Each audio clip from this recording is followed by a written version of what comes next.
चलिए question number 11। Question है 5x upon x plus 1 into x square minus 4।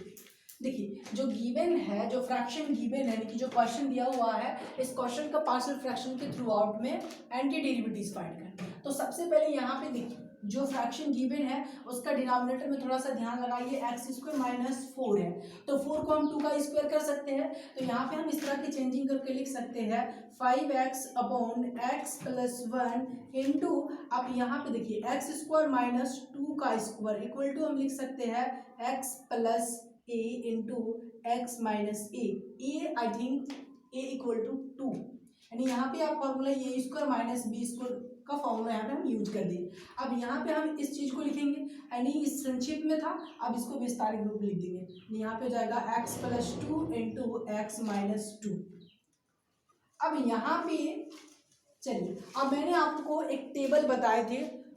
ठीक। अब उसमें क्या हुआ था कि आपका हम बताए थे कि स्टैंडर्ड फॉर्म क्या होता है, प्रोपर रैशनल जो फ्रैक्शन होता है उसका स्टैंडर्ड फॉर्म क्या होता है, x minus b into x minus c. कुछ स्टैंडर्ड फॉर्म यानी रैशनल प्रॉपर जो फ्रैक्शन होते हैं उसका कुछ स्टैंडर्ड फॉर्म बताए थे। तो वो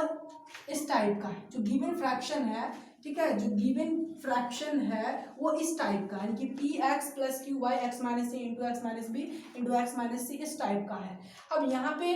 देखिए मैंने आपको प्रॉपर रैशनल फ्रैक्शन दिए थे, तो जो गिवन फ्रैक्शन है वो प्रॉपर रैशनल फ्रैक्शन है। तो अब इसका पार्शियल फ्रैक्शन फॉर्म लिखेंगे, यानी कि 5x upon x plus 1 into x plus 2 into x minus 2 equal to a upon first terms लिख दीजिए, यानी एक्स प्लस 1 फिर plus b by x plus 2 फिर plus c by x minus 2। अब देखिए जितने भी क्वेश्चन 1 से लेकर 11 तक बना चुके हैं उनमें क्या है कि आपका प्रॉपर रैशनल फ्रैक्शन था, उसका पार्शियल फ्रैक्शन फॉर्म दिया। अब उसमें आपको सिंप्लीफाई करके A B C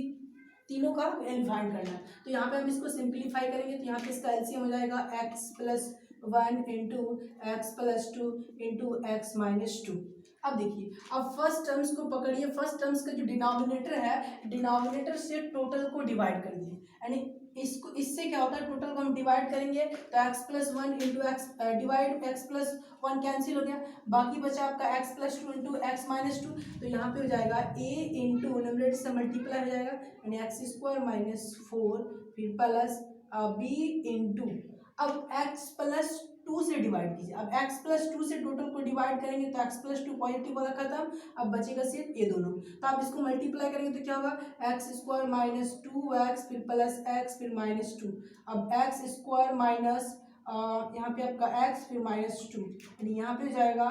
x square minus x minus 2 फिर प्लस c। अब यहाँ पे देखिए जो अंतिम जो क्या होता है टर्म्स है पार्शियल फ्रैक्शन फॉर्म का, उसका डिनोमिनेटर से फिर इसको हम डिवाइड करेंगे। तो देखिए x माइनस 2 है तो x माइनस 2 कैंसिल हो गया, बाकी x plus 1 into x plus 2 बचेगा। अब इन दोनों को मल्टीप्लाई कर लीजिए, तो यहाँ पे हो जाएगा, देखिए यहाँ पे डायरेक्टली कर सकते हैं एक्स स्क्वायर और यहाँ पे 2x और यहाँ पे 1x, तो यहाँ पे 3x और फिर प्लस यहाँ पे 2 हो जाएगा, क्योंकि पॉजिटिव है दोनों का। अब यहाँ पे थोड़ा सा ध्यान दीजिए, एलएचएस और आरएचएस में थोड़ा सा ध्यान दीजिए। देखिए इसका डिनोमिनेटर और इसका डिनोमिनेटर इक्वल है तो ये कैंसिल होगा। अब ऊपर बचे न्यूमरेटर में 5x equal to a into x square minus 4 फिर plus b into x square minus x minus 2 फिर plus c into x square फिर प्लस 3x प्लस 2। अब यहाँ पे करना क्या है, देखिए ए बी सी तीनों का वैल्यू को फाइंड करना। इसमें दो तरीका है, पहला सिस्टम क्या है कि आप कोएफिशिएंट को इक्वल करके इक्वेशन बना के उसका ए बी सी का वैल्यू फाइंड कर सकते हैं, या फिर तीनों में से आप दो को न्यूट्रल करके यानी जीरो करके तीसरा का वैल्यू को फाइंड कर सकते हैं। तो यहाँ पे हम क्या कर सकते हैं, देखिए यहाँ पे कुछ अनुमान लगाइए कि यहाँ पे हम x का वैल्यू कौन सी ऐसी अंक को लेंगे ताकि उसका स्क्वायर करने पर ये जीरो हो जाए। तो यहाँ पे x के जगह पे अगर हम 2 रखेंगे तो 2 का स्क्वायर मतलब यहाँ पे 4 हो जाएगा। तो यहाँ पे फर्स्ट ऑफ ऑल पुट कर दीजिए, पुट x इक्वल टू 2, तो यहाँ पे 5 into 2 equal to 10 equal to a into, अब यहाँ पे क्या होगा, देखिए 2 का स्क्वायर तो 4, और फिर यहाँ पे -4, तो प्लस माइनस में दोनों कैंसिल हो गया, इसका 0 हो गया, यानी खत्म हो गया। फिर प्लस b इंटू, अब चलिए x का वैल्यू 2 है तो x का वैल्यू 2 का स्क्वायर तो 4, फिर माइनस यहाँ पे 2, फिर -2, माइनस माइनस यहाँ पे प्लस हो जाएगा, यानी कि यहाँ पे एडिंग हो जाएगा, माइनस साइन हो जाएगा, ये भी कैंसिल हो गया, मतलब b भी 0 हो गया। फिर प्लस c इंटू, अब c का जो मल्टीप्लाई है उसका क्या होता है, वैल्यू फाइंड करना। देखिए अब यहाँ पे x का वैल्यू रख देंगे तो क्या होगा, 2 रख दीजिए तो 4 हो गया, फिर प्लस 3 इंटू 2 6, फिर प्लस यहाँ पे 2, यानी यहाँ पे टोटल वैल्यू आ रहा है, देखिए 6 प्लस 4 10 और 2 12 हो गया, यानी यहाँ पे 12c हो गया। अब यहाँ पे इसका 0 हो गया, ये भी 0 हो गया, तो दोनों खत्म हो गया, तो यहाँ पे बचा 10 इक्वल टू 12c, तो यहाँ पे c इक्वल टू 10/12। अब 2 से डिवाइड करेंगे तो क्या होगा, 2 इंटू 5 इक्वल टू 10 और 2 इंटू 6 इक्वल टू 12, तो यहाँ पे c इक्वल टू 5/6, यानी c का वैल्यू क्या निकला, c का वैल्यू 5/6 निकला, यानी एक का वैल्यू फाइंड हो गया। अब दोनों का वैल्यू निकालना है, यानी a और b का निकालना है, तो यहाँ पे फिर हम क्या होता है, फिर हम जिस तरह से पुट किया हम फिर उस तरह से क्या होता है दोबारा पुट करेंगे। चलिए अब यहाँ पे इक्वेशन पे थोड़ा सा ध्यान दीजिए कि यहाँ पे हमने क्या किया, x इक्वल टू 2 रखा तो ये 0 हो गया। अब b और c इन दोनों को 0 करने का प्रयास करेंगे। देखिए यहाँ पे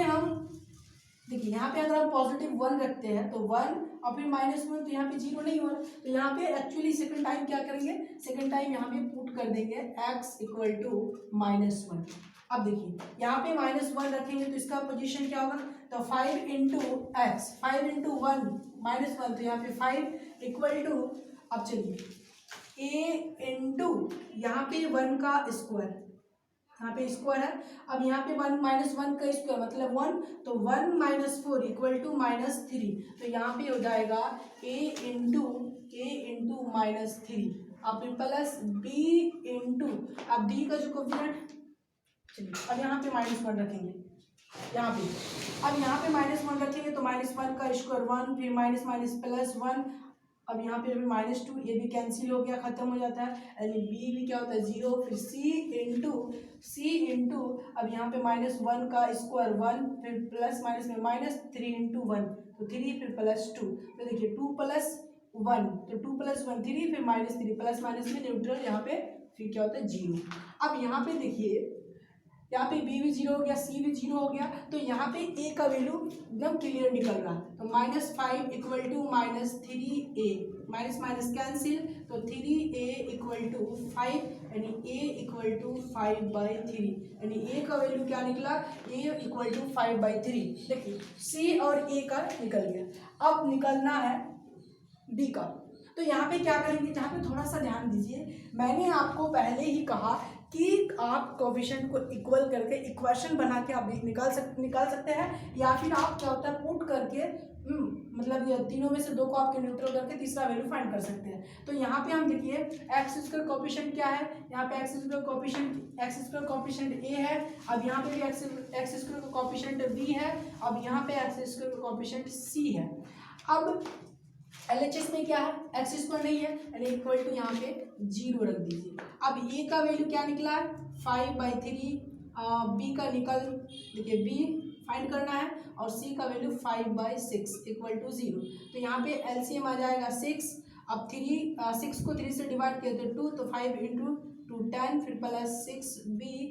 फिर +5 इक्वल टू 0, तो यहाँ पे जाएगा 15 + 6b इक्वल टू 0, तो 6b इक्वल टू -15, तो b इक्वल टू -15/6। अब 3 से डिवाइड कर देंगे, तो 3 से डिवाइड करेंगे तो यहाँ पे -5/2 निकल जाएगा, तो यहाँ पे b का वैल्यू क्या निकला, b इक्वल टू -5/2। अब तीनों का वैल्यू को पार्शियल फ्रैक्शन फॉर्म में सब्स्टिट्यूट करना, सब्स्टिट्यूट के बाद उसको इंटीग्रेट कर देंगे।